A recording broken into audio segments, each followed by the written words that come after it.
বন্ধু আয় চল। বন্ধু আমার ভয় করতেছে বন্ধু। আরে সমস্যা না, আমি আছি না, চল। বন্ধু আমার ভয় করতেছে বন্ধু। আরে আমি আছি তো বেটা, সমস্যা নাই, চল। लेकिन एक सेकंड বন্ধু আমার ভয় করতেছে বন্ধু। আরে বেটা সমস্যা নাই, যা। এই মেয়ে শুনো, আসলে কি একটা কথা কইবার চাইছিলাম, আমি তোমারে ভালোবাসি। এটা সম্ভব না। কেন? এটা সম্ভব না কেন? আমার বন্ধু TikToker, YouTuber, content creator, celebrity, এত সুন্দর পোলা, তারপরেও কেন সম্ভব না? আমি তো তোমার ভালোবাসি।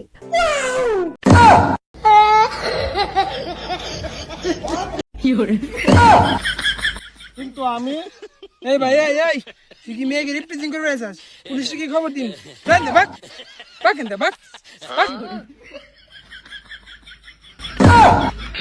हेलो